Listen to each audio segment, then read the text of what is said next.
बिस्मिल्लाहिर्रहमानिर्रहीम। दोस्तों, आज मैं एक ऐसी फैमिली के साथ मौजूद हूँ जिसके ख़ानदान के 5 अफराद को हमारे सिक्योरिटी इदारों ने दिन दहाड़े कत्ल कर दिए।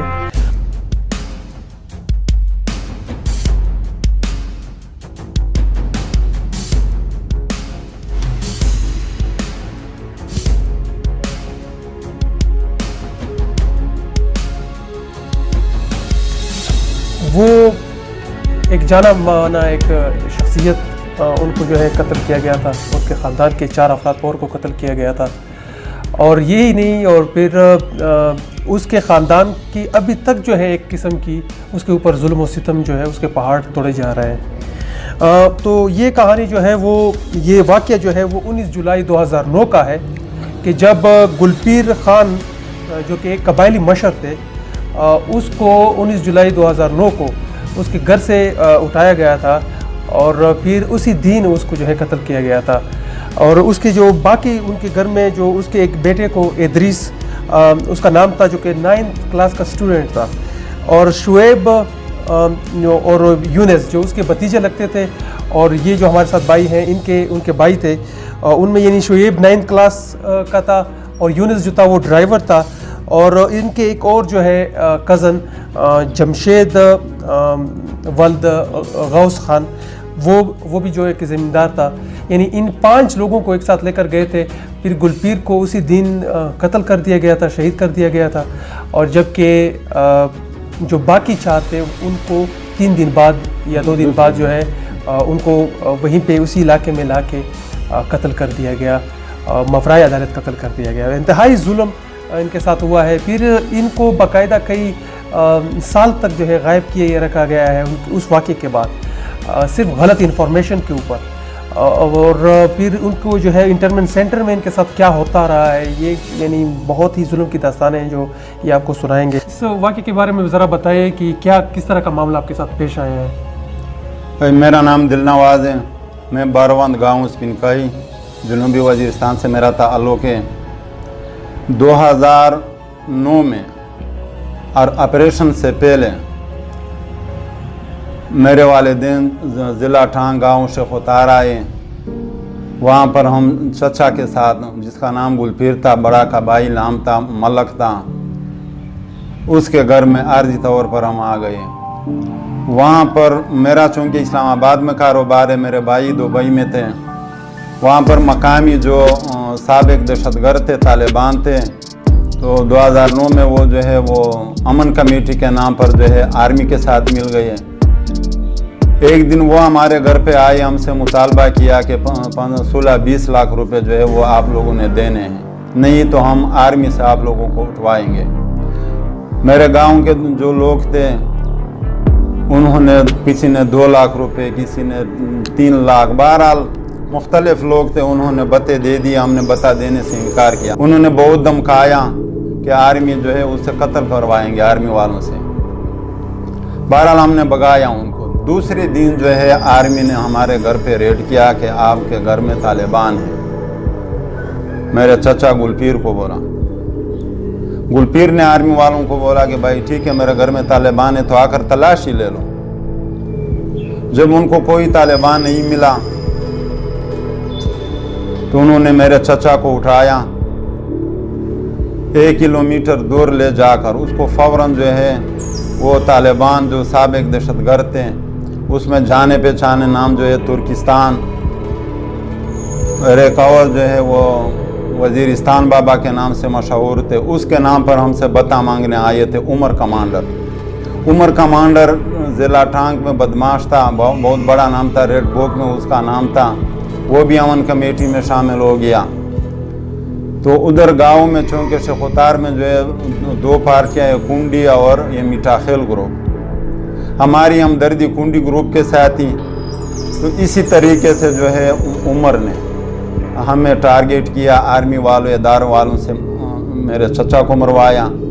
मेरा घर पे जब रेड हुआ तो मेरे 2 भाई, 2 कज़न थे। मेरा भाई जो है वो कुर्तबा स्कूल डेरा इस्माइल खान में 9वीं क्लास में पढ़ता था। मेरा कज़न कोई दहशतगर्द नहीं था, वो रेगुलर स्टूडेंट था वज़ीराबाद टांग में। वो ब्राइट फ्यूचर स्कूल में, वो भी 9th क्लास में पढ़ता था, रेगुलर स्टूडेंट था। दूसरा मेरा भाई था यूनस, वो डंपर चलाता था, 17-18 साल उम्र था। एक और कज़न था, वो अनपढ़ था, काश्तकार था।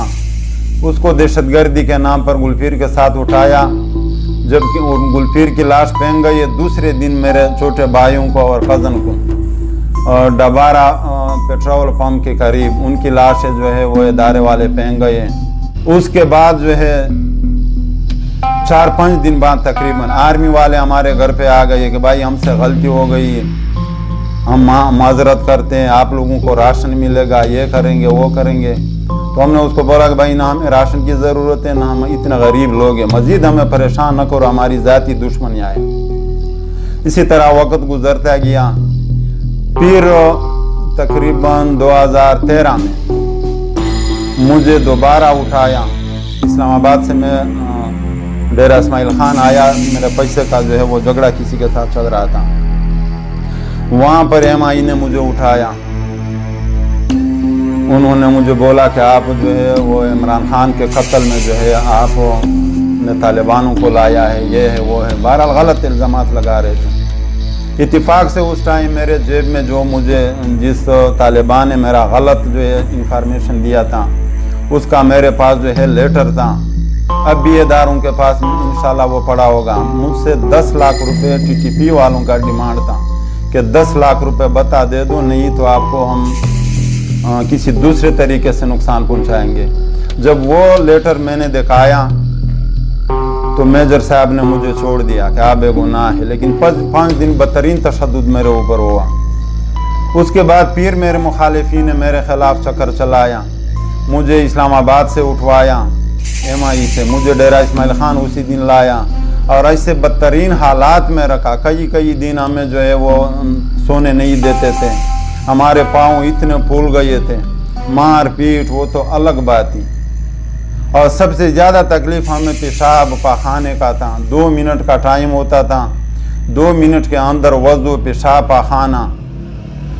कई लोगों की जो है उधर वो अपने शलवार में फारिग हो जाते थे। इतने सख्त हालात में हमें रखा था, इतने जोए हमारे सरों में पड़ गए थे कि दाढ़ी, सर के बाल वो नज़र नहीं आते थे, चूंटियों की तरह हमारे ऊपर जो है वो रिंगते थे। हत्ता कि जब हम रोटी खाते थे हमारे सरों से सैकड़ों जुए नीचे प्लेटों में गिरते थे। ऐसे हालात में हम वो खाना भी खाते थे। तो अल्लाह ताला मुसलमान को ऐसे सख्त हालात से बचाए। इदारों से हमारा ये अर्ज़ है कि पहले तफ्तीश करो, जिन लोगों के अपनी ज़ाती दुश्मनियाँ है, जिन लोगों के तालिबान लिस्ट में नाम नहीं है, आज तक कोई तालिबान गिरफ्तार नहीं हुआ है। जो इज़्ज़तदार लोग हैं वो डंडे खाते हैं, वो जेल में सड़ते हैं। उसके बाद जो है 2 साल के बाद मुझे डेरा इस्माइल खान सेंटर से छोड़ दिया कि खान साहब आप बिल्कुल बेगुनाह है, आप मज़ीद परेशान न हो इंशाल्लाह। मैंने बोला जब मैं बेगुनाह हूँ तो 2 साल मुझे क्यों, मेरा कारोबार तबाह हो गया।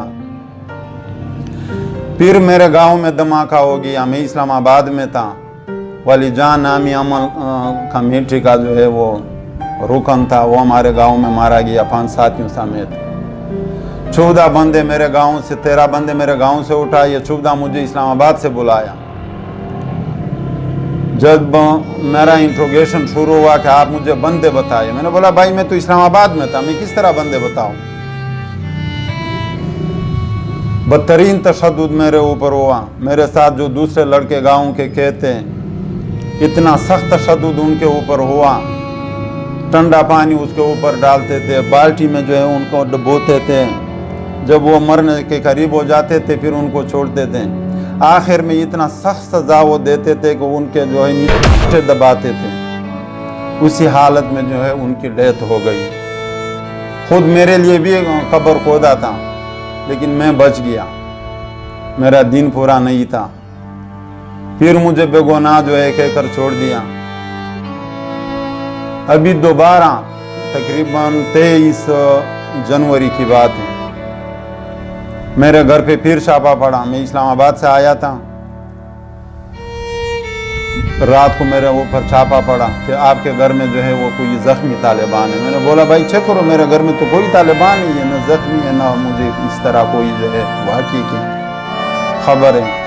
फिर मैंने उनको बोला कि भाई ये बताखोरी का मसला है, लोग बताखोर आते हैं, पैसे लेते हैं, इस बताखोरी में जो है ठीक है आप आर्मी वाले मुलविस नहीं है, लेकिन आपके परवरदा लोग जो हैं वो भी अपना परसेंटेज लेते हैं, TTP वाले भी लेते हैं, सरकार भी अपना परसेंटेज लेती है। तो ठीक है, फिर जो अपने आपके लोग हैं उनको भी मना करो तो एक मज़ाहमत लोगों में पैदा हो जाएगा। लेकिन आपके जो परवरदा लोग हैं वो जब लेते हैं तो लोगों में एक बुज़दिली आ जाती है कि भाई ठीक है, जब सरकार के जो गुट तालिबान है वो बत्ते लेते हैं, वो अपना परसेंटेज लेते हैं, तो इनको भी देना चाहिए, दुश्मनी से जान छूट जाएगी।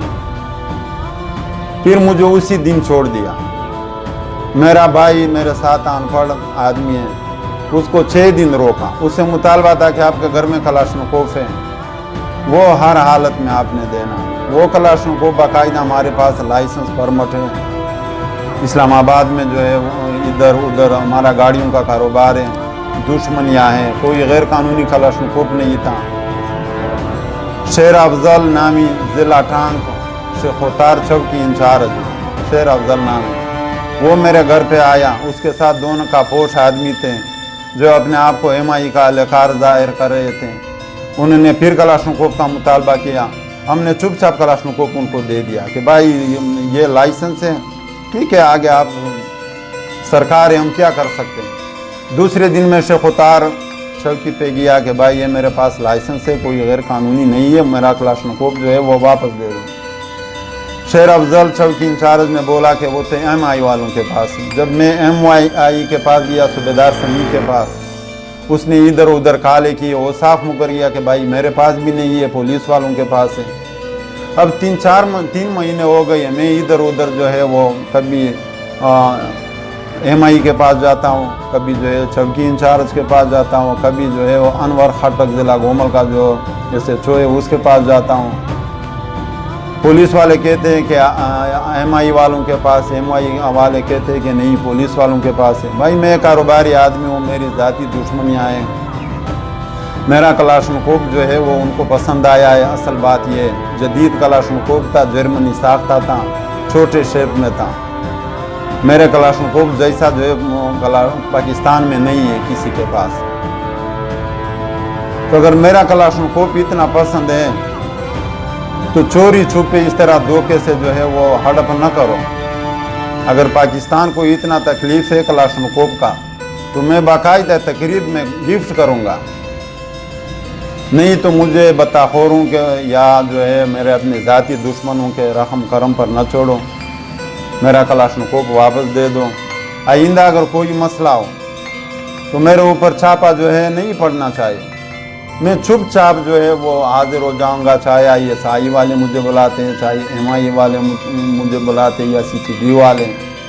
तो मेरे मुखालिफिन के कहने पर मुझे बदनाम न करे, मेरा कारोबार तबाह हो गया, मेरे बंदे बेगुनाह शहीद हो गए। जो दहशतगर्द शहीद हो रहे हैं उनको जो है वो प्राइड मिल रहे हैं, जिसने पाकिस्तान की बात किया उनको दहशतगर्द जो है आप लोग साबित कर रहे हैं। तो मेरा जो है MI से भी ISI से भी ये अर्ज़ है कि मेरे मामले में जो है पूरी जो है छानबीन करो, मुझे बदनाम न करो। न मेरा किसी तंजीम में नाम है, 2004 से 5 से लेकर आज तक तालिबानों का अपना लिस्ट है, उसमें अगर मेरा नाम है तो मेरा ज़काराना तौर पर पेश होता, मुझे फांसी करो।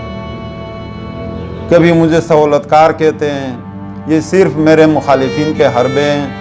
मैं न पाकिस्तान का मुखालिफ है न मुखालिफ रहूँगा। पाकिस्तान से वफादारी के सिले में हमें मुरब्बे मिले हैं, ज़मीनें मिले हैं, प्राइड मिले हैं। तो आर्मी वालों से भी आम पाकिस्तानियों से बढ़कर मैं जो है पाकिस्तान का वफादार हूँ और वफादार रहूँगा। इंशाअल्लाह ऐसा कोई काम नहीं करूँगा जो हमारे आईन हमारे कानून के ख़िलाफ़ हो।